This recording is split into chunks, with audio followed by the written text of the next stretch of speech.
बिस्मिल्लाहिर्रहमानिर्रहीम। अस्सलाम वालेकुम। प्रोग्राम है कैपिटल व्यू और मैं हूं आपके साथ नासिया खान। नाज़रीन, प्रोग्राम में अहम टॉपिक शामिल करेंगे, लेकिन सबसे पहले बात कर लेते हैं वज़ीर आज़म मोहम्मद शहबाज शरीफ और chief of air staff Zaheer Ahmed Babar Sidhu के दरमियान होने वाली मुलाकात में, जिसमें वज़ीर आज़म ने वतन के दिफा की खातिर जो पाक फ़िज़ाइया का किरदार है उसको खिराज तहसीन पेश किया और कहा कि यकीनन पाक फ़िज़ाइया की जो शाहीन है वो वतन अज़ीज़ की हिफाजत के लिए एक सीसा पिलाई हुई दीवार की मानिंद है। ऑपरेशन बुनियानुल मरसूस में नाज़रीन आपको याद होगा कि जिस अंदाज में हमारे पाक फ़िज़ाइया ने फ़ज़ा पर राज किया और ताक ताक कर दुश्मन के जहाज़ों को निशाना बनाया और 24 करोड़ आवाम के दिलों को जिस अंदाज में ठंडक पहुंचाई है, वो तो तारीख़ में हमेशा के लिए रकम हो गई है। लेकिन अभी तक हमारा जो पड़ोसी मुल्क है, जो हमारा अज़ली दुश्मन है, उसकी ना ही बिलबिलाहट ख़त्म हुई है और न ही उसको इस बात की तसल्ली हो रही है कि इतनी बड़ी शिकस्त फाश आखिर उसको हो कैसी गई। तो वज़ीर आज़म की जो मुलाकात है हमारे चीफ़ ऑफ एयर स्टाफ से, वो यकीनी तौर पे 24 करोड़ आवाम की तरफ से भी एक एक्नॉलेजमेंट है। प्रोग्राम में आज हम जो बात करने जा रहे हैं ख़ास तौर पे नाज़रीन, नायब वज़ीर आज़म मोहम्मद इसहाक़ डार, आपको मालूम है कि किस्म OIC वज़ीर ख़ारजा काउंसिल के अहम और हंगामी इजलास के मौके पर जद्दा में जो हुई, वहाँ पर उन्होंने पाकिस्तान का मौक़िफ़ भरपूर अंदाज में पेश किया। ये इजलास एक ऐसे मौके पर किया गया है जब गज़ा में जुल्म बर्बरियत अपनी इंतहा को पहुँच चुकी है और इसराइल एक ग्रेटर इसराइल के मंसूबे पर अमल पैरा होता नज़र आ रहा है। जो कम्युनिके सामने आया है इस इजलास के बाद वो बहुत अहम है। इस इजलास में जो कम्युनिके सामने आया है उसमें ग्रेटर इसराइल के मंसूबे को सख्ती के साथ मुस्तरद किया गया है और कहा गया है कि इसराइल जो इक़दामात उठा रहा है गज़ा के लोगों को कुचलने के लिए, ये आलमी कवानीन की खुल्लम खुला खिलाफ वर्जी है। और ये भी कहा गया है कि तमाम ममालिक मुश्तरका हिकमत अमली अपनाएं और इसराइल को उसकी हरकतों से बाज रखने के लिए मुश्तरका काविशों को ज़्यादा तेज़ तर किया जाए। दूसरी जानिब गज़ा की अगर बात करें नाज़रीन, कल भी हमने ये बात की थी, 62,000 लोग हैं, 62,000 लोग बिला तखसीस, कोई उम्र की कैद नहीं, उसमें शहीद हो चुके हैं। आज जब मैं आपसे बात कर रही हूँ तो 80 के करीब फ़लस्तीनी जो हैं वो जाम शहादत नोश कर चुके हैं आज की तारीख़ में, और अभी ये सिलसिला जारी है। 300 के करीब फ़लस्तीनी ऐसे हैं जो कि भूख से शहीद हो चुके हैं। अक़वाम मुत्तहिदा ने गज़ा को कब्रिस्तान करार दिया है। तो ऐसे वक्त में यकीनी तौर पे काविशों को तेज़ किया जाना बहुत ज़रूरी है। तमाम तर सूरत हाल का हम जायज़ा लेते हैं। मेरे पैनलिस्ट मुझे ज्वाइन कर चुके हैं, हम तारुफ़ करवा लेते हैं, फिर बातचीत का आगाज़ करते हैं। मेरे साथ मौजूद हैं रशीद साफ़ी साहब, बहुत शुक्रिया साफ़ी साहब आपका। डॉक्टर फ़ारूक आदिल साहब, बहुत शुक्रिया सर आपका। उनके साथ तशरीफ़ फरमा है शनीला अमार साहिबा, बहुत शुक्रिया शनीला आपका। और हुमायूं खान साहब मौजूद हैं, बहुत शुक्रिया हुमायूं खान साहब आपका। रशीद साफ़ी साहब, सबसे पहले तो हम बात कर लेते हैं कम्युनिके के हवाले से, जिसमें ये एक बार फिर ज़रूरत पर जोर दिया गया है कि जो मुश्तरका लाहे अमल है उसको तश्कील दिया जाए, ना सिर्फ तश्कील दिया जाए बल्कि इन काविशों को अमली जामा भी पहनाया जाए। जी शुक्रिया नाज़िया। बहुत अहम एक्टिविटी OIC के प्लेटफार्म पे मुद्दत बाद हमें देखने को मिली है, और यूँ तो इजलास OIC के होते रहे गज़ा के मामले पे कई इजलास इससे पहले भी हुए हैं, लेकिन ये कल का इजलास जो था इस लिहाज से अहम है। जो आप कम्युनिके की बात कर रही है और जो इलामिया जारी हुआ है, इस हवाले से बहुत बड़ी पेशरफ इसलिए हम इसको कह सकते हैं कि एक तो पाकिस्तान ने ये बात दुनिया को, बल्कि पाकिस्तान के साथ हम आवाज़ हुए हैं तुर्की और सऊदी अरब जैसे ममालिक भी, कि एक तो ग्रेटर इसराइल का जो एक मज़मूम मंसूबा है, इसको किसी सूरत मुस्लिम ममालिक तस्लीम नहीं करेंगे। खुसूसन पाकिस्तान ग्रेटर इसराइल के मंसूबे के हवाले से बहुत वाज़े मौक़िफ़ के साथ OIC के प्लेटफार्म पे हमें मौजूद नज़र आया। इसके बाद जो बड़ी पेशरफ जिसको मैं समझता हूँ, जिसका आपने अपने इब्तिदाइया में भी जो एक दर्दनाक खाका खींचा है, गज़ा में जो इंसानी अलमी रूनुमा हो रहे हैं और वहाँ पे जो हालत ज़ार है उस पे दुनिया का हर दर्द दिल रखने वाले इंसान के आंखें नम है और दिल दर्दनाक है। इस पे पाकिस्तान ने बाकी जो दोस्त ममालिक है, खुसूसन सऊदी अरब जैसे ममालिक, उनके साथ मिल के ये तजवीज़ दी है कि इंसानी कॉरिडोर वो जल्द अज जल्द कायम हो और इस कॉरिडोर को बैनुल-अक़वामी ज़ाब्तों के तहत 24 घंटे खुला रखने की ज़मानत दी जाए। जो इमदादी एजेंसीज़ है, जिस तरह UN है, UNHCR है, या फिर वर्ल्ड फूड प्रोग्राम है, या यूनिसेफ है, या इस तरह की जो बाकी तंजीमें हैं जो बैनुल-अक़वामी या रेड क्रॉस वग़ैरह है, इनको आमदोरफ्त की कुली आज़ादी हो, ان کی سیکیورٹی کا اہتمام ہو، اسرائیل امدادی قافلوں کو نشانہ نہ بنائے۔ تو اس تمام چیزوں پہ جو فوری طور پر ہونے والے کام تھے، کیونکہ مسلم ممالک یہ جانتے ہیں کہ اسرائیل خصوصاً نیتن یاہو کا جو طرز عمل ہے وہ غیر لچکدار ہے، وہ غیر انسانی ہے، وہ ظالمانہ ہے، متکبرانہ بھی ہے، اور وہ ایک بربریت کے ساتھ ایک تاریخ رقم کرنے پہ وہ تلے ہوئے ہیں۔ اس لیے ان سے تو باقی فوری جنگ بندی یا غزہ کی پٹی کو خالی کرنے کی جو امید ہے وہ مسلم ممالک کو نہیں ہے۔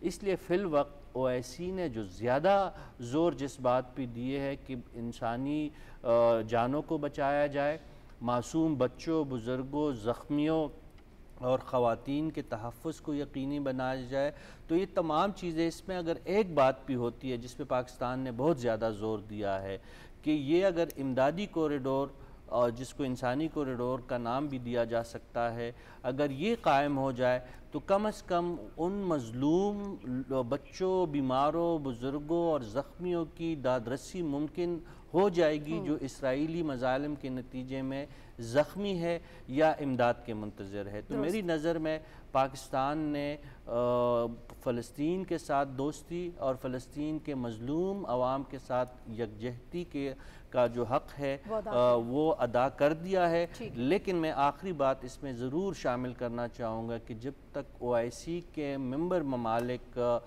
عملی اقدامات نہیں کریں گے تو میرے خیال میں اس قسم کے جو اجلاس ہے یہ وقتی طور پر تو فائدہ مند ثابت ہو سکتے ہیں ہنگامی طور پر، لیکن غزہ کے مسئلے کو ہمیشہ کے لیے حل کرنے کے لیے یہ اقدامات فی الحال مجھے کافی نظر نہیں آتے۔ ان کے دوررس نتائج کے لیے اقدامات کو بھی بڑھانا ہوگا۔ ڈاکٹر صاحب، OIC کی جانب سے جو مطالبہ سامنے آیا ہے کہ اسرائیل کی رکنیت کو معطل کیا جائے، اقوام متحدہ کی جو اس کی رکنیت ہے، کیونکہ وہ مسلسل خلاف ورزی کا مرتکب ہو رہا ہے، ایک تو اس مطالبے کو آپ کیسے دیکھتے ہیں اور کیا یہ قابل عمل ہو سکتا ہے؟ دیکھیے، یہ جو OIC کی طرف یہ مطالبہ آیا ہے یہ بہت عرصے کے بعد پہلی بار اتنے طاقت کے ساتھ یہ مطالبہ کیا گیا ہے عالمی برادری سے کہ اسے اسرائیل کو عالمی برادری سے خارج کر دیا جائے، اور اس کی جو سب سے بڑی وجہ ہے وہ یہ کہ یہ انسانیت دشمنی پر کا مرتکب ہو رہا ہے، اور ایسا دنیا کرۂ ارض پر ایسے مظالم کی، یعنی یہ جو بہت شور مچاتے ہیں زائنسٹ کہ جی ہمارے ساتھ ہٹلر نے یہ کر دیا، فلاں کر دیا وغیرہ، اس کا پاسنگ بھی نہیں ہے جو غزہ میں مسلمانوں کے ساتھ کر دیا ہے، کوئی مقابلہ نہیں ہے، یہ تو درندے ہیں، ہے نا؟ تو یہ آواز بڑی طاقت سے بلند کرنے کی ضرورت ہے۔ اور اب جو اگلا کام ہے اس کا کرنے کا، میرے خیال میں یورپ میں بہت طاقتور آوازیں اٹھی ہیں فلسطینیوں کے حق میں، اسکینڈینیوین کنٹریز سے اٹھی ہیں، تو OIC کو چاہیے کہ ان سب کو انگیج کریں اور انگیج کر کے ایک بین الاقوامی فورم بنائیں جس سے یہ آواز بلند کی جائے اور یہ دباؤ بڑھایا جائے عالمی طاقتوں پر، عالمی برادری پر، کہ بالآخر اس کو انسانی برادری سے خارج کر دیا جائے۔ ڈاکٹر صاحب، جو ابھی جو پریشر بلڈ کیا گیا ہے عالمی برادری کی جانب سے جو کیا جاتا رہا ہے، وہ آپ کو لگ رہا ہے کہ ناکافی ہے، اس میں مزید انٹینسٹی آنے کی ضرورت ہے؟ بہت زیادہ انٹینسٹی کی ضرورت ہے۔ ابھی تک تو بعض لوگوں نے یہ کہا ہے، بعض ممالک نے، کہ جی ہم اس دفعہ جنرل اسمبلی کے اجلاس کے موقع پر فلسطینی ریاست کو تسلیم کر لیں گے۔ اس چیز کے یہ اچھا سائن ہے، برا سائن نہیں ہے، لیکن جو اسرائیل کے اخبارات نے اس پہ تبصرے کیے ہیں وہ یہ کہ اس کا مطلب یہ ہے کہ آپ کرتے رہو تسلیم، ہمیں جو لائسنس ملا ہوا ہے قتل کرنے کا اور انسانیت دشمنی کا، اس پر کوئی فرق نہیں پڑے گا، یہ تبصرے ہو رہے ہیں۔ اس کا مطلب یہ ہے کہ آپ کو اس سے بڑھ کے اقدامات کرنے کی ضرورت ہے۔ ایک بات، ایک یہ کہ آپ نے دنیا کے ان حصوں کو جو آپ کے حق میں آواز بلند کر رہے ہیں، درست بات کہہ رہے ہیں، ان کو انگیج کریں، ان سے مل کر ایک بڑا پلیٹ فارم بنائیں۔ دوسری جو سب سے بڑی ضرورت ہے، یہ جو امدادی کوریڈور کی بات ہو رہی ہے، اصل میں محاصرہ توڑنے کی ضرورت ہے۔ غزہ کا جو محاصرہ کر دیا گیا ہے اور بھوک کو ہتھیار کے طور پہ استعمال کیا جا رہا ہے، اس کو ختم کرنے کے لیے ایک بڑے اقدام کی ضرورت ہے۔ اس کو میں نے کل بھی گزارش کی تھی کہ اس پر دنیا کے جو بڑی بڑی تھنک ٹینکس ہیں اور وہ لوگ اس انداز میں سوچ رہے ہیں کہ وہاں رفا کا جو کراسنگ ہے یہ دوسری طرف وہاں جا کے دھرنا دیں انسانی حقوق کی تنظیمیں، تھنک ٹینکس اور ہیومن رائٹس کے ایکٹیوسٹ جو ہیں وہ جا کے دھرنا دیں، اور بہت اچھا ہو کہ اسکینڈینیوین کنٹریز، یورپین کنٹریز اور مسلم دنیا کی قیادت بھی وہاں پہنچے، اور وہاں اس کا جو پریشر عملاً پڑے گا اس کا بڑا غیر معمولی اثرات ہوں گے۔ یہ بڑا طاقتور اقدام ہے، اس سے کشیدگی ضرور بڑھے گی لیکن اس کے نتیجے میں اسرائیل پر اور اسرائیل کی سرپرست طاقتوں پر پریشر بھی بڑھ جائے گا۔ ٹھیک ہے شنیلا، یقینی طور پہ بات تو سمجھ میں آتی ہے نا کہ اسرائیل اپنے توسیع پسندانہ عزائم پر عمل پیرا ہے، لیکن وٹ نیکسٹ؟ اگر فرض کریں وہ غزہ پر قبضے کی بات کرتا ہے تو کیا عالمی برادری اس حوالے سے سینسٹائز ہے کہ وہ یہیں تک نہیں رکے گا؟ ہم دیکھتے ہیں وہ کبھی شام پہ حملے کرتا ہے، کبھی یمن پر حملے کرتا ہے، پھر ہم نے دیکھا کسی کی پاداش میں آگے بڑھتے ہوئے وہ ایران پر بھی چڑھ دوڑا، تو وہ تو پورے خطے کے لیے بلکہ پوری دنیا کے لیے ایک بہت ڈینجر ہے جس کی طرف پاکستان نے کل بھی اشارہ کیا اور پوری دنیا اس بات کا ادراک بھی کر رہی، اور اسی کے پلیٹ فارم سے بھی یہی بات کی گئی ہے۔ بہت شکریہ نازیہ۔ نازیہ یہ وہ بات ہے کہ جو بہت پہلے سے مسلم ممالک کی طرف سے اور پاکستان کی طرف سے خاص طور پہ کہی جا رہی تھی کہ جو اسرائیل کا منصوبہ ہے، جیسے کہ ہمارے ہمسایہ ہے انڈیا، وہ بھی ایک اکھنڈ بھارت کا خواب دیکھ رہے ہیں تو جس کی وجہ سے پاکستان کے اوپر جارحیت کر دیتے ہیں اور بنگلہ دیش کے اوپر بھی اپنا کنٹرول چاہ رہے تھے، تو اسی طرح یہ اسرائیل کا بھی ایک منصوبہ ہے، اور اسرائیل کو چونکہ بڑی طاقتوں کی طرف سے پشت پناہی ان کی حاصل ہے تو اس وجہ سے وہ کسی بھی قاعدے قانون کسی کو مان نہیں رہا تھا۔ اس کی وجہ یہ ہے کہ بڑے بڑے مالیاتی اداروں کے اندر بھی ان کے لوگ بیٹھے ہوئے ہیں، بڑے بڑے میڈیا ہاؤسز کے اندر بھی ان کے لوگ بیٹھے ہوئے ہیں، نہ ہمیں بیرونی میڈیا کے اوپر کوئی ان کے یہ جو نسل کشی ہو رہی ہے اس کی خبر چلتی ہوئی نظر آ رہی تھی، نہ کہیں پہ ان پہ پریشر پڑ رہا ہوتا تھا۔ تو او آئی سی کے اندر جو بات کہی گئی اور جو کل ہمارے نائب وزیر اعظم نے بھی بات کی تھی کہ صرف بیانات سے کچھ نہیں ہوگا، عملی طور پہ بھی کچھ کرنا ہوگا۔ اب ہم دیکھ رہے ہیں کہ دنیا کے اندر ملین مارچ بھی ہو رہے ہیں، اقوام متحدہ میں قرارداد بھی پاس ہو رہی ہے، او آئی سی کا بھی اعلامیہ جاری ہو گیا ہے۔ یہ وہ چیزیں ہیں جس سے پریشر تو پڑے گا لیکن ہمیں عملی اقدامات کی طرف بھی جانا ہوگا۔ پہلے تو ان کی فوجی امداد بند کی جائے، جو یہ یورپ کی طرف سے اور دوسرے ممالک امریکہ کی طرف سے فوجی امداد آ رہی اس کو بند ہونے کی ضرورت ہے۔ ان کو جو اسلحہ ہائی ٹیک آلات دیے جا رہے ہیں اس کو فوری طور پہ جو ہے وہ اس پہ پابندی لگنی چاہیے، اور اس کے علاوہ ان کے مالیاتی جو ادارے ہیں ان کے اوپر پابندی لگنی چاہیے، ان کی جو یونیورسٹیاں ہیں ان کو عالمی سطح کے اوپر تنہا کرنا چاہیے، ان کے اداروں کو تنہا کرنا چاہیے۔ جب تک آپ ان کی معیشت کو نقصان نہیں پہنچائیں گے، جب تک آپ ان کی یہ امداد نہیں روکیں گے، جب تک آپ ان کی پشت سے ہٹیں گے نہیں، تب تک تو وہ کسی قانون قاعدے کو نہیں مانے گا۔ ایک طرف چلیں ٹھیک ہے کہ اقوام متحدہ سے بھی قرارداد پاس کرا رہے ہیں، انٹرنیشنل کورٹ آف جسٹس میں بھی لے کے جا رہے ہیں، انٹرنیشنل کرمنل کورٹ میں بھی لے کے جا رہے ہیں، وہاں پہ کہا جا رہا ہے کہ جنگی جرائم کے مرتکب ہو رہے ہیں، لیکن اصل میں وہ رک نہیں رہا ہے۔ تو اگر آپ نے اس کو روکنا ہے تو اس کے لیے بہت ضروری ہے، جو اب دنیا ریلائز تو کر رہی ہے، ان کو نظر تو آ رہا ہے کہ مڈل ایسٹ میں کبھی بھی امن قائم نہیں ہو سکتا جب تک کہ اسرائیل کے کوئی توسیع پسندانہ عزائم سے نہ روکا جائے، جب تک کہ اسرائیل کے اوپر کوئی پابندی نہ لگے۔ تو اس کے لیے ضروری تو یہ ہے نا کہ عملی اقدامات کریں، آئیں ان کے اوپر، جب تک آپ ان کے اداروں کا بائیکاٹ نہیں کریں گے، جب تک آپ ان کے ساتھ ٹریڈ ختم نہیں کریں گے، ان کی امداد ختم نہیں کریں گے، وہاں پہ کوئی فرق نہیں پڑے گا۔ تو کام یہی کرنے والا ہے، جب آپ کریں گے وہ خود بخود پھر کسی نہ کسی مذاکرات کی ٹیبل کے اوپر آئے گا، پھر دوسرے ممالک اس کے ساتھ بیٹھیں گے، کوئی نہ کوئی گارنٹر بنے گا، کسی نہ کسی مسئلے کے حل کی طرف جائیں گے۔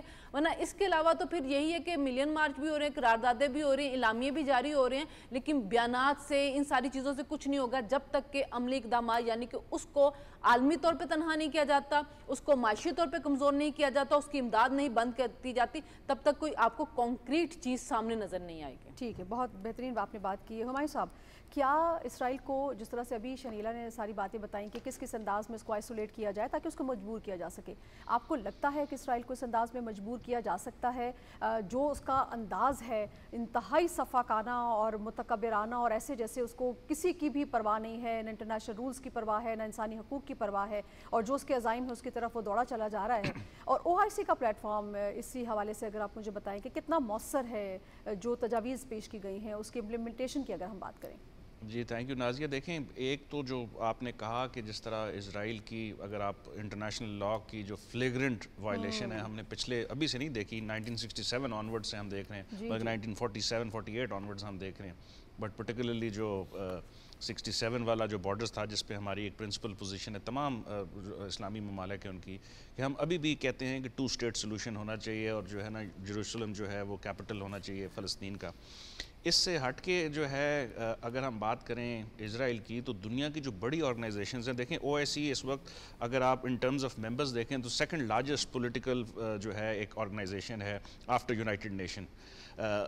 2 بلین سے زیادہ کے اس کے جو ہے نا ممبرز ہیں, 480 کے قریب یا 481-82 ملین کی اس کی آبادی ہے.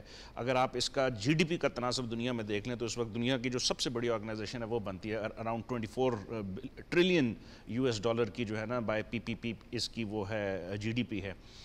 ٹریڈنگ روٹس اس کی ہیں, پھر اس کے علاوہ جو مین پاور ان کے پاس میسر ہے وہ بھی اس کا کوئی میچ نہیں. تو OIC is a very very important organization. اب میں شنیلا کی بات سے متفق ہوں کہ جو ہمارے ایکشنز ہیں اب جس طرح آج کا جو اعلامیہ جس کے اوپر ہم گفتگو کر رہے ہیں بہت اہمیت کا حامل ہے, لیکن اگر یہ چیز تسلسل کے ساتھ جاری رہے اور اگر یہ پریشرائز کرتے رہیں تو میرا خیال ہے اسرائیل کو بھی جو ہے وہ گھٹنے ٹیکنے پڑیں گے. اور آج کی اگر اس کا اگر دیکھیں کہ آپ کہہ رہے ہیں کہ اس کو UN کی جو ہے اس کی ممبرشپس یا اس کی رکنیت سے آپ معطل کر دیں, میرا خیال ہے اس سے بڑا جو ہے کوئی سٹانس ہو نہیں سکتا کہ اگر 57 ملکوں کی ایک یک آواز ہو کے دنیا کی جو ایک ٹوٹل وائلیشن کر رہی ہے انٹرنیشنل لاء کی ہر قسم کی وائلیشن جو کر دی ہے انہوں نے وہاں پہ اور جینوسائیڈ کر دی ہے. اچھا, اور وہ جینوسائیڈ جو ہے وہ OIC نے نہیں کہا, وہ یونائٹڈ نیشن نے کہا ہے اور یونائٹڈ نیشن جنرل اسمبلی نے کہا ہے. یونائٹڈ نیشن کے جو 4 یا 5 ڈفرنٹ ریپورٹرز ہیں, ہیومن رائٹس کے ہیں, فوڈ سیکیورٹی کے ہیں, ان سب نے یہ کہا. اب کیا کہہ رہے ہیں کہ دنیا کی تمام آبادی کی ریپرزنٹیشن ایک جو وہ آرگنائزیشن ہے وہ یہ کہہ رہی ہے کہ وہ جینوسائیڈ کر رہے ہیں. دوسری بڑی آرگنائزیشن یہ کہہ رہی ہے کہ ان کی رکنیت معطل کی جائے. ہمارے اب مشترکہ جو ہیں ایکشنز ایسے ہونے چاہیے کہ جو انٹرنیشنل لاء کی وائلیشن کر رہا ہے اس کو اس کی سزا ملنی چاہیے. میں بالکل متفق ہوں, انڈیا کشمیر کے اندر کر رہا ہے اور اس طرح کے بہت سارے ممالک ہیں, لیکن اسرائیل جو ہے وہ اس فہرست کے اوپر ٹاپ آف دا لائن ہے. پرائم منسٹر نیتن یاہو جو ہیں اپنی نااہلیوں کو, اپنی کرپشن کو اور بہت ساری چیزوں کو چھپانے کے لیے 62,000 لوگوں کی جانیں, بچے, بوڑھے, عورتیں, تقریباً تمام انفراسٹرکچر 99% انفراسٹرکچر تباہ کر چکے ہیں, جس میں ہیلتھ اور ایجوکیشن اور جو سیوریج ہے وہ نظام تباہ ہو گیا. غزہ تو قبرستان بن گیا نا ہمارے صاحب. لیکن اگر میں آپ سے یہ پوچھوں کہ کوئی امید ہے آنے والے وقت میں کہ غزہ کے جو بچے کچے لوگ ہیں وہ اس ظلم سے بچ جائیں گے اور ان کی زندگی آسان ہو جائے گی, وہ بھوک سے نکل آئیں گے؟ دیکھیں, ایک تو جو غزہ کے جو 62,000 شہید ہیں وہ تو آبویسلی اب وہ ان کی جانیں تو واپس نہیں آ سکتی, لیکن ان کی قربانیاں رائے گاہ نہیں جائیں گی.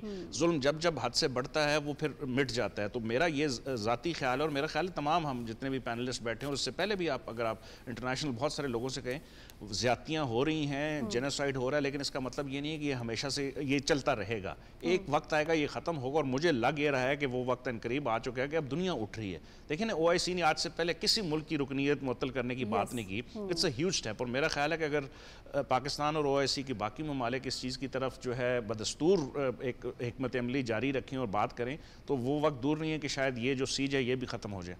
بالکل ٹھیک.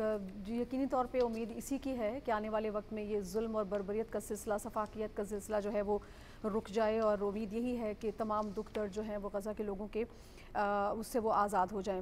کچھ بات کرتے ہیں ناظرین. اس وقت ملک میں ہم جانتے ہیں کہ سیلابی صورتحال ہے. دریائے ستلج چناب میں اس وقت یہ صورتحال ہم دیکھ رہے ہیں. بھارت کی جانب سے پانی چھوڑے جانے کے بعد یہ صورتحال سامنے آئی ہے اور کئی بستیاں, دیہات اس کے زیر اثر آ چکے ہیں اور فصلیں تباہ ہو چکی ہیں, گھر مکانات جو ہیں وہ منہدم ہو چکے ہیں. تمام تر صورتحال کے پیش نظر تمام متعلقہ اداروں کو متحرک کر دیا گیا ہے. پیش کی اطلاع کا جو الرٹ سسٹم ہے اس کو بھی جو ہے وہ فنکشنل کر دیا گیا ہے. تمام ضروری اقدامات لیے جا رہے ہیں. وزیر اعظم بذات خود تمام تر صورتحال کا روز جائزہ لیتے ہیں. NDMA کی روزانہ کی بنیاد پر اجلاس منعقد ہو رہے ہیں.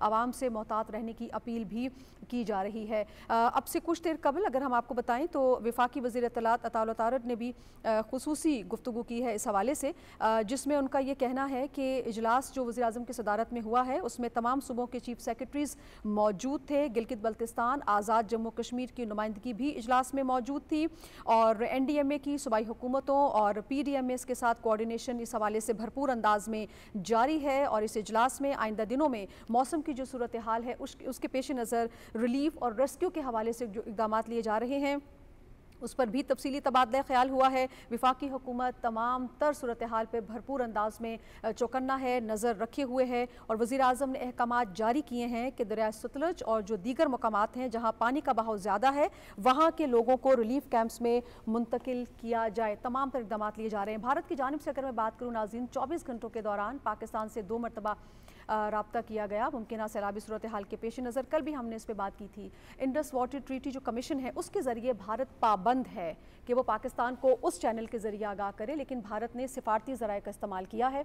पाकिस्तान ने इस पर अपना डिस्प्लेजर शो किया है और पाकिस्तान ने कहा है कि जो मुतल्लिका फ़ोरम है उसी के ज़रिए पाकिस्तान को इत्तला देनी चाहिए थी। ये कोई तरीक़ाकार नहीं है जो भारत की जानिब से अपनाया गया है। इस पर हम बात कर लेते हैं साफ़ी साहब। सबसे पहले तो हम सैलाबी सूरत हाल पर बात करते हैं। अब तक 800 के करीब जाने जा चुकी हैं। वज़ीर आज़म को जो ब्रीफिंग दी गई है और अब भारत की जानिब से जो पानी छोड़ा गया है, ज़ाहिर है उसके बाद सैलाब आ रहे हैं, आएंगे और ये भी कहा जा रहा है कि भारत का जो डैम है वो 97% भर चुका है। स्पिलवेज किसी भी वक्त खोले जा सकते हैं। तो ये सूरत हाल मज़ीद हमें गंभीर होती हुई नज़र आ रही है। जी बिल्कुल, आपकी खदशात बिल्कुल बजा है और अभी जो पंजाब के मैदानी इलाक़ों में हमें सूरत हाल नज़र आ रही है वो इंतहाई तशवीशनाक है। गोचे इंडी में PDM में और हुकूमत इदारे जो है वो सरगर्म अमल है। जो ख़तरनाक करार दिए जाने वाले मकामात है उसको खाली किया जा रहा है। जो लोग सैलाब में फंसे हैं उनको रेस्क्यू किया जा रहा है। कुछ जगहों पे रिलीफ़ का काम भी हो रहा है। लेकिन एक तो हमारे जो शुमाली इलाक़ाजात से पानी के रेले है वो भी दरिया सिंध का मेन गुज़रगाह जो है या जो स्ट्रीम है उसमें शामिल हो चुके हैं। और इसके बाद सतलुज, रावी और चनाब में भारत ने जो इजाफ़ी पानी छोड़ दिया है। हालांकि मानसून इस वक्त बरसग़ीर में जो था इस दफ़ा प्री मानसून से बारिशें स्टार्ट है और दुनिया भर को पता था, भारत को भी ये अंदाज़ा था कि उन्होंने पहले सिंतास मुआहदे को मुअत्तल करके पाकिस्तान का पानी रोका। जो मामूल के स्ट्रीम है उसको बंद किया। उसके नतीजे में भारत के पास चूँकि उस पानी को ज़ख़ीरा करने के लिए कोई इजाफ़ी इंतज़ामात नहीं थे। अब वहाँ पे मानसून की बरसात ज़्यादा बरसी है तो उसके नतीजे में उनके डैम, जिस तरह आप ख़ुद कह रही हैं कि डैम भर चुके हैं, अब उनकी ये मजबूरी है कि चाहते न चाहते हुए वो पानी जो है उनको छोड़ना पड़ा। एक तरफ से तो उनको सफारती सतह पे ये एक नाकामी का मुंह देखना पड़ रहा है कि बाकी सफारती इक़दामात के नतीजे में उनका सिंतास मुआहदा मुअत्तल करने का एक तरफ़ा बयान जो है वो तो हवा में उड़ गया। लेकिन उनकी जो एक जो संगदिली थी और जो एक ज़ालिमाना इक़दाम था उसके नतीजे में जब अब वो ज़्यादा पानी छोड़ रहे हैं, अचानक छोड़ रहे हैं, अगर स्ट्रीम को इस तरह ना रोका जाता होता तो शायद इतनी तबाही पंजाब के मैदानी इलाक़ों में और इसके बाद जो ख़दशात है कि ये स्ट्रीम जो है ये पानी के रेले जो है वो बलूचिस्तान के सिंध के इलाक़ों में भी दाखिल होंगे।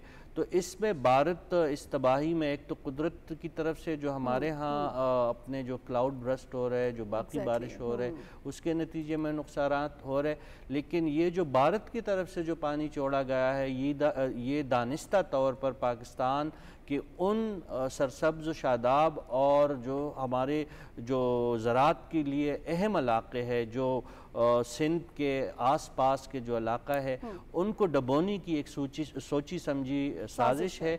लेकिन हुकूमत इस हवाले से पुरज़म है, अवाम पुरइत्माद है।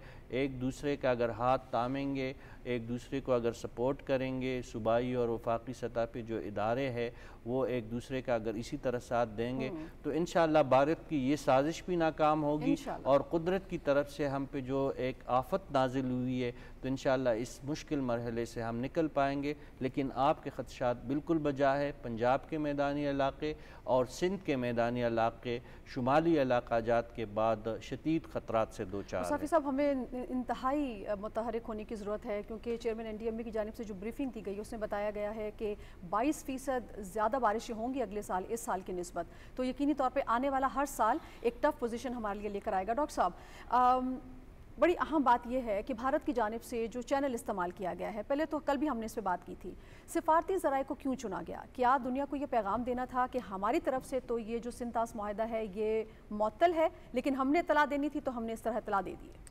देखिए, जो एक जुर्म कर चुका है इंडिया सिंतास मुआहदे के सिलसिले में, क्योंकि ये मुआहदा ख़त्म नहीं हो सकता और आप उस मुआहदे के तहत जो पानी की तकसीम है उसको रोक नहीं सकते। Exactly. और इसी तरह से जो आप ये जो सैलाब और पानी का इजाफी पानी है उसको भी, उसके बहाव का निज़ाम भी उसी इदारे के ज़रिए होता है। ठीक। तो उसने उस वक्त हिमाकत में बहुत बड़ी हिमाकत में इसको बंद कर ख़त्म करने का ऐलान तो कर दिया मुआहदे का, लेकिन अब उसके पास निकलने का कोई चारा नहीं था इस शर्मिंदगी से और इस कैफियत से। तो लिहाजा उन्होंने डिप्लोमेटिक चैनल को इसका रास्ता बनाया और रास्ता बना के इन्होंने दुनिया के सामने ये एक अपना चेहरा पेश करने की कोशिश की। देखिए, हमने अगरचे मुआहदा ख़त्म कर दिया लेकिन इसके बावजूद हम एक यानी इंसानी सतह पे ये काम कर रहे हैं।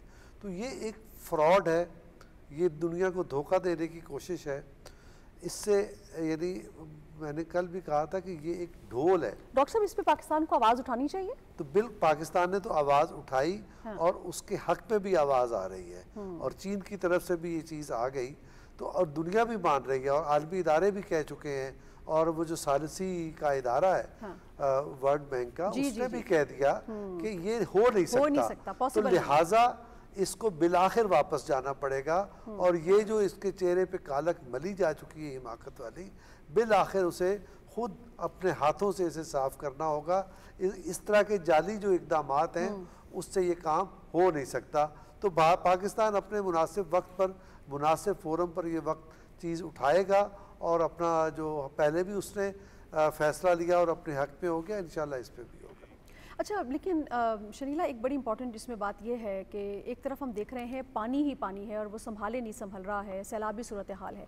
दूसरी तरफ जो NDMA ने के जो चेयरमैन हैं उन्होंने जो आज एक बात की है वो बड़ी तवज्जो तलब भी है और बहुत फ़िक्र अंगेज़ भी है। वो ये बता रहे हैं कि जनाब 7,500 ग्लेशियर्स हैं इस वक्त पाकिस्तान में, 45% ग्लेशियर्स ऐसे हैं जो बड़ी तेज़ी के साथ पिघल रहे हैं और अगर ये इसी तरह से तबातुर के साथ ये सिलसिला जारी रहा तो हमारे पास फिर पानी नहीं बचेगा। यानी कि वाटर स्कार्सिटी की बात कर रहे हैं जिसके बारे में पहले भी खदशा जाहिर किया गया है कि 2030 में पाकिस्तान के पास पानी की बड़ी शिद्दत के साथ किल्लत हो जाएगी। तो एक तरफ पानी ही पानी है और दूसरी तरफ पानी नहीं रहेगा, दरमियान में कहाँ कौन सी चीज़ है जो लैग कर रही है? प्लानिंग जो हम लोग नहीं कर रहे हो। कब से ये बात बताई जा रही थी कि क्लाइमेट चेंज आएंगे तो उसकी वजह से पाकिस्तान को आगे जाके बहुत से प्रॉब्लम्स फेस करने पड़ेंगे। फारूक आदिल साहब ने लास्ट वीक प्रोग्राम में बात करते हुए कहा था ना कि ये जो बड़े सगीर की जो तहजीब है ये मिटती रही हैं, बनती रही हैं। तो इसमें ये है कि ये जो अगर हमने प्लानिंग ना की तो ये जो पानी की कमी आगे जाके होगी उसकी वजह से फिर तहजीब के मिटने के चांसेस बनने शुरू हो जाएंगे। तो जब हम यहाँ पे बात करते हैं डैम्स की बात होती है तो उसके ऊपर सियासत शुरू हो जाती है। हालांकि आप छोटे छोटे डैम्स बनाएं, जब बार बार ये बात की जाती है कि आपका इतने क्यूसिक मीठा पानी ज़ाया हो जाता है जो बारिश का, उसको महफूज करने के लिए छोटे छोटे अभी ज़ाहिर क्यों नहीं बनाए जा रहे, छोटे छोटे डैम्स जो हैं वो क्यों नहीं बनाए जा रहे, हमारे नदी नालों को बर वक्त साफ़ क्यों नहीं किया जा रहा। अभी आपने कहा ना कि अगले साल वो कह रहे हैं कि 22% ज़्यादा बारिशें होंगी, तो क्यों नहीं अभी से हम उस प्लानिंग की तरफ जा रहे हैं कि जब अगले साल वो बारिशें ज़्यादा होंगी तो उस पानी को महफूज करने का कोई तरीका होना चाहिए।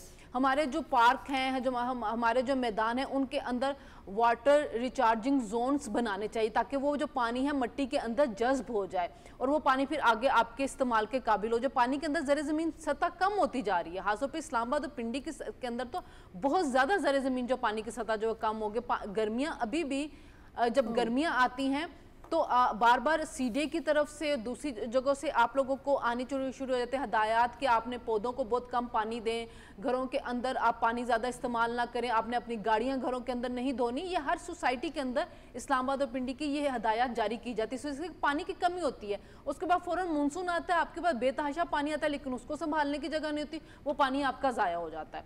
तो कुछ चीज़ें जो हैं वो अब हम बहुत ज़्यादा ज़रूरत है कि उन चीज़ों के बारे में बैठा जाए, तमाम लोगों को, स्टेक होल्डर को इकट्ठा किया जाए और प्लानिंग की जाए। अगर हमने अपनी नस्ल को बचाना है, अगर हमने अपनी तहजीब को बचाना है, तो हमें ये प्लानिंग करनी होगी, वरना फिर जो कहते हैं ना कि दुनिया में आगे जो जंगें होंगी पानी के ऊपर होंगी। तो ये इसी वजह से बार बार वार्न किया जा रहा है कि आप अपने आप को संभाल लें, आप अपने लिए कोई प्लानिंग जो है वो उसको कर लें। तो बहुत संजीदगी से ज़रूरत है इन सारी चीज़ों के ऊपर अमल करने की। जहाँ पे हम इकॉनमी को देख रहे हैं कि हम उसके लिए पॉलिसीज़ बना रहे हैं, दुनिया को राग़िब करें कि आएँ आके इन्वेस्टमेंट करें, या हम अपने मुल्क में स्टेबिलिटी के लिए काम करें, या दहशतगर्दी को ख़त्म करने के लिए काम करें, तो वहाँ पे हमें पानी के लिए भी कोई काम करना होगा। दूसरा ये कि आबादी को भी कंट्रोल करने के लिए कोई ना कोई पॉलिसी बनाएं। हमारे उतने वसाइल नहीं है, जितनी आबादी बढ़ती जा रही है, तो उस आबादी को पूरा करने के लिए भी जब वसाइल पैदा भी नहीं किए जा रहे और आबादी बढ़ती जा रही है, तो वो भी बहुत से मसले जो हैं पैदा होते हैं। आज मैं एक रिपोर्टर का सुन रही थी, जब वो बात कर रहे थे रावी की, सतलुज की और चनाब की, कि उसके अंदर पानी आ रहा है, तो वो रेस्क्यू का जो अमला था वो यही कह रहा था कि जो दरिया के इर्द गिर्द लोग आके आबाद हो रहे हैं, कहाँ से आते हैं, आबाद हो जाते हैं, वो खुद उनके घर होते हैं, उनके साथ उनके जानवर होते हैं, उनको वहां से रेस्क्यू करना हमारे लिए बहुत बड़ा मसला बन जाता है। तो कौन अलाउ कर रहा है कि इन दरियाओं के किनारों पे आके आबादियां बन जाती हैं, जो दरियाओं का कुदरती गुजरगाह जो उसको रोक देते हैं, उसको ब्लॉक कर देते हैं, और उससे प्रॉब्लम जो बन जाते हैं। हम होटलों की तो बात करते हैं कि दरियाओं के अंदर बने हुए, लेकिन जो इर्द गिर्द हाना बदोशों की आबादियां बन जाती हैं, उसके लिए भी कोई आपको कानून साजी करनी होगी। फिर जो दरियाओं पे, नदी नालों के ऊपर तजावुज़ात बन जाती हैं, उसके लिए भी कोई कानून साजी करें। हाउसिंग सोसाइटी बन रही है, उसके भी लिए कानून साजी करें। बहुत कुछ है नाजिया करने के लिए, लेकिन मसला ये है कि जब तक इसके ऊपर संजीदगी से गौर नहीं किया जाएगा, तमाम लोग इकट्ठे नहीं होंगे, प्लानिंग नहीं करेंगे, तो डिस्कशन तो होती रहेगी, लेकिन फिर अगले साल हम बैठे हुए होंगे और यही मसले हमारे सामने आ रहे होंगे। इनको हल करने की ज़रूरत है। बिल्कुल ठीक। अपने गुफ्तगू के दौरान अभी शनीला बात की कार वॉशिंग की और पानी के ज़िया की, तो ऑन द लाइटर नोट मैंने अपने मोहल्ले में ही देखा कि कोई कार किसी के घर में धुल रही थी और बहुत ज़्यादा पानी बाहर आ रहा था। तो मैंने सोचा बीइंग ज़िम्मेदार शहरी में जाके उनको बताऊं कि आपने पाइप खुला छोड़ा हुआ है, पानी ज़ाया हो रहा है। तो मैंने जब उनको समझाने की कोशिश की, वेल एजुकेटेड खातून थी, उन्होंने मुझे कहा कि पानी वापस ज़मीन ही में तो जा रहा है, आपको किस बात की फ़िक्र है। तो हमें सोच को भी अपनी तब्दील करने की ज़रूरत है। हमारे साहब बड़ी अहम बात आज चेयरमैन NDMA ने की है ब्रीफिंग के दौरान। उनका ये कहना है कि जो रिमोट सेंसिंग है सर, हमें उस पर काम करना चाहिए, क्योंकि अभी तक जो पाकिस्तान में निज़ाम काम कर रहा है सर, वो ग्राउंड सेंसिंग पर डिपेंडेंट है। तो हमें इससे निकलना होगा और रिमोट सेंसिंग की तरफ आना होगा। कैसे देख रहे हैं इस तजवीज़ को सर? ना सिर्फ इस तजवीज़ को, बल्कि इससे पहले भी जो है, अगर आपको याद हो, हम 2022 के जो है वो जो सैलाब हैं, उनके भी जो अभी तक असरात हैं, उससे हम नहीं निकल सकते। और अब इस दफ़ा जो दोबारा आए हैं वो बड़े डेवस्टेटिंग। और अभी जिस तरह आपने भी कहा, शनीला ने जिक्र किया कि जो प्रेस कॉन्फ्रेंस हुई उसमें बताया गया कि अगली दफ़ा शायद 22% ज़्यादा जो है बारिशें होने के इम्कान हों। रशीद साहब ने जिक्र किया नॉर्दर्न एरियाज़ का, जहाँ पे ग्लेशियर ब्रस्ट हो रहे हैं, टोरेंशियल रेंस का जिक्र हो रहा है। अच्छा, और फिर उसके बाद जो हमारी एक बहुत बड़ा इशू है, जो आपसे पहले भी कई प्रोग्राम में हम इसका जिक्र कर चुके हैं, जो हमारी बेहंगम आबादी के बढ़ने का जो पाकिस्तान के अंदर जो एक ट्रेंड है, उसको किसी हद तक और किसी वजह से कोई समझ नहीं आ रही कि कैसे रोका जाए। अगर आप एवोल्यूशन देखें पाकिस्तान का 47 ऑनवर्ड से, और उस वक्त कितनी आबादी थी, फिर 90s में कितनी थी, फिर 2000 में कितनी थी, और फिर 2025 में 240 मिलियन का हम जिक्र कर रहे हैं। अगर अब दोबारा सेंसस किया जाए तो शायद ये नंबर बहुत ज़्यादा आगे बढ़ चुका होगा। ये एक बहुत बड़ा जो है ना अलमिया है। आप कहाँ से प्लानिंग करेंगे कि अगर आपको जो है पता चले कि अगले 15 साल या 20 सालों में आप जो है वो 1/3 या 1/4 या शायद डबल हो जाएं इससे जितने अभी हैं। और ये एस्टिमेट्स हैं इस वक्त भी है कि आप जो है 2030 में शायद अमेरिका की पॉपुलेशन से ज़्यादा पाकिस्तान की पॉपुलेशन हो जाए। वसाइल है नहीं हमारे पास, वसाइल है नहीं, और उससे तो मेरा ख्याल है अच्छा इसमें दो चीज़ें हैं। एक तो ये है कि हम इस वक्त जो है दुनिया को क्लाइमेट चेंज की वजह से जो तबाही होने वाले ममालिक हैं उसमें अब हम सर फहरस्त आ चुके हैं। पहले हम 8वें 9वें नंबर पे थे, लेकिन अब जो लेटेस्ट रिसर्च आ रही है उसमें Pakistan the most affected country हो चुका है।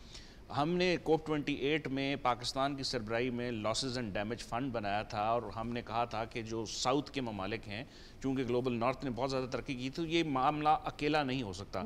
इसमें पब्लिक प्राइवेट पार्टनरशिप होगी, इसमें गवर्नमेंट्स जो हैं वो हेल्प करेंगी, और इसमें इंटरनेशनल कम्युनिटी और जो डेवलप कंट्रीज़ हैं, जो हमें प्लेजेस दिए गए थे 2022 के इलेक्शन 2022 के फ्लड्स में, آپ اگر ان پلیجز کا دیکھیں کہ 10.9 ملین اس میں سے کچھ بھی نہیں ابھی تک پاکستان کے پاس ہے، تو یہ اکیلا پاکستان کچھ نہیں کر سکتا، اکیلا انڈیا میں کچھ نہیں کر سکتا، اکیلی ہماری پروونشل گورنمنٹس کچھ نہیں کر سکتی، یہ پوری دنیا نے مل کے جو ہے نا گلوبل ساؤتھ کے ساتھ ہیلپ کرنی، اور پھر ہم نے اپنی بہت ساری چیزیں، آپ جس چیز کا ذکر کر رہی تھیں، ہم نے اپنے بزنس کوڈ کے اوپر کام کرنا ہے، ہم نے جو ہے پلانٹیشن کے اوپر کام کرنا ہے، ہم نے اچھا، اور پھر یہ جو اس دفعہ فلڈز ہوئے ہیں انہوں نے پاکستان کی جو فوڈ باسکٹ ہے جو ایسٹرن ویسٹرن ریورز کے اوپر جو آتی ہے اس کو سب سے زیادہ ہٹ کیا ہے۔ اب جو آپ کو food security, water security, health security کے جو مسائل کا سامنا کرنا پڑے گا، یہ اس سے زیادہ ہوں گے جو ہمیں 2022 میں جو ہمارے ساتھ نقصانات ہو چکے ہیں، اور ابھی یہ بات ختم نہیں ہوئی۔ آج کی جو وارننگ ہے اگلے ہفتے تک، اور تقریباً 3 سپٹمبر تک بتایا گیا کہ اور بہت زیادہ جو ہیں وہ رینز کی ایکسپیکٹڈ ہے 13 تک۔ تو آپ اب اندازہ کریں کہ ایک ملک جو اتنے بڑے جو مشکلات سے گزر رہا ہے، انٹرنیشنل کمیونٹی نے اس سے کیسے کیسے وعدے کیے ہیں، اور جو کلائمیٹ میٹیگیشن کے ہم سے وعدے ہوئے وہ پورے نہیں ہو رہے، تو میرا خیال ہے ایک بہت بڑا ہرکولین ٹاسک ہے یہ وار فوٹنگ کے اوپر، ہمیں سب کو مل کے public private partnership, international community مل کے اگر ہم اس کے اوپر کریں گے تو حالات شاید بہتر ہوں، ادروائز ہم دعائی کر سکتے ہیں۔ بالکل ٹھیک۔ رشید صافی صاحب، میں چاہوں گی تھوڑا سا اس پر بھی ہم بات کر لیتے ہیں مختصر میں، اگر آپ سے چاہوں کہ پاکستان کو جس طرح سے ابھی ہمارے صاحب نے بات کی ہے کہ پاکستان کو ایک دفعہ پھر عالمی برادری کو ان کے جو کیے گئے وعدے ہیں وہ یاد کرانے ہوں گے، کیونکہ ہر آنے والا سال پاکستان کے لیے ٹف ہوتا جا رہا ہے اس حوالے سے۔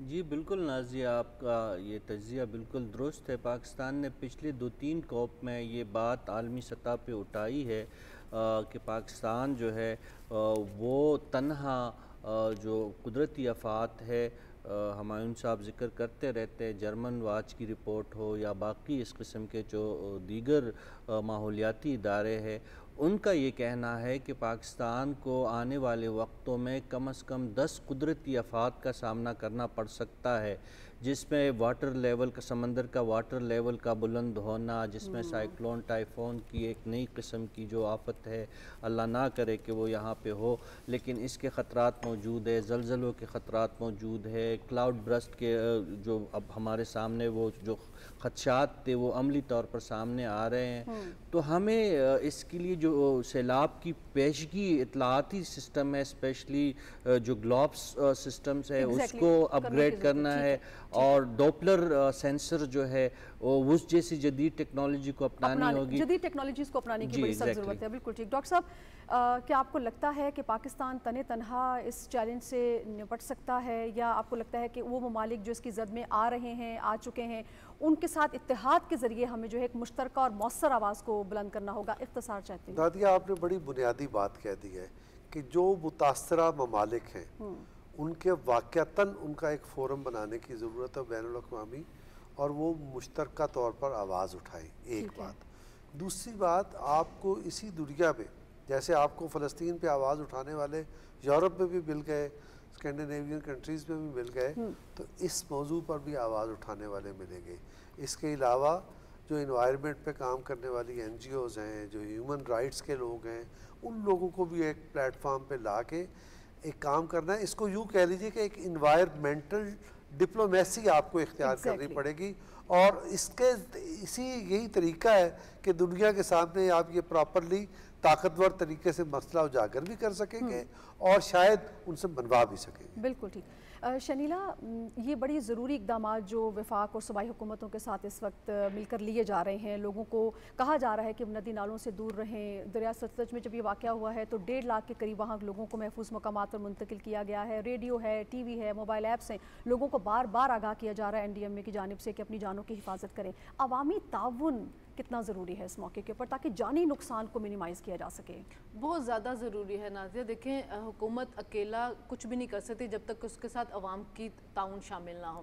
اب جو لوگ وہاں پہ موجود ہیں، جب سائرن بجائے جا رہے ہیں یا ان کو آگاہ کیا جا رہا ہے کہ یہاں سے سیلابی ریلا گزرنے والا، آپ اپنے گھر بار چھوڑ کے، بڑا مشکل ہوتا ہے اپنے گھر کو چھوڑ کے جانا، لیکن ظاہر ہے جان بچانا بھی فرض ہے، تو وہ اگر وہاں سے ٹائملی وہاں سے نکل جائیں گے تو حکومت کے لیے بڑا آسان ہو جاتا ہے، ورنہ آپ کو پھر جو ریسکیو کرنا پڑتا ہے، بہت سی جانیں اس میں ضائع ہو جاتی ہیں، لوگوں کا مالی نقصان تو ہوتا ہے لیکن جانی جو نقصان ہوتا ہے پھر اس کا ازالہ نہیں ہو سکتا۔ اور اس کے علاوہ یہ تو حکومت جب کہتی ہو جو لوگ وہاں پہ پھنسے ہوتے ہیں ان کو نکل جانا چاہیے، لیکن اس کے علاوہ جو مخیر حضرات ہیں ان کو بھی حکومت کا بہت زیادہ ساتھ دینا چاہیے، کیونکہ دیکھیں جو سیلابی علاقے ہیں وہاں پہ بیماریاں پھیل رہی ہوتی ہیں، تو جو ڈاکٹر ہیں وہ हजरात वो वॉलंटियर करें, वहाँ पे जाएं और जाके देखें, मेडिकल कैंप लगाएं, उन लोगों को ये फैसिलिटी प्रोवाइड करें। उसके अलावा साफ पानी उनको पीने के लिए चाहिए होता है, तो जो लोग अफोर्ड कर सकते हैं वो वहाँ पे नलके वगैरह उनको लगा के दें, हैंड पंप्स लगा के दें, ताकि उनको साफ पानी मैसर हो, खाना प्रोवाइड करें। ये हुकूमत के साथ अवाम को बहुत ज़्यादा ताउन की ज़रूरत है। बिल्कुल ठीक है। हुमायूं साहब, वही डॉक्टर साहब की बात को आगे बढ़ाते हुए, क्या आपको लगता है कि मौसर एनवायरमेंटल डिप्लोमेसी ही इस मसले का हल है? जी, एक हल है, मल्टीपल प्रॉन्ग हेल्प जो वो है, चीज़ें जो हैं वो चाहिए। मौसर डिप्लोमेसी में अगर आप पाकिस्तान का पॉइंट ऑफ व्यू देखिए, अभी हमने थोड़ी देर पहले जिक्र किया था जो इंडस वाटर ट्रीटी है, उस पर अगर आप परमानेंट कोर्ट ऑफ आर्बिट्रेशन जो है गया उसका 11 अगस्त का, वो आप देख लें। एक पाकिस्तान की जो मौसर जो डिप्लोमेसी है उसका मुंह बोलता सबूत है, जिसमें उन्होंने कहा कि आप यूनिलैटरली उसको नहीं बेंच में डाल सकते। और इस ट्रीटी का मकसद सिर्फ यही था कि कोऑपरेटिव जो है दोनों मुल्कों के दरमियान हो।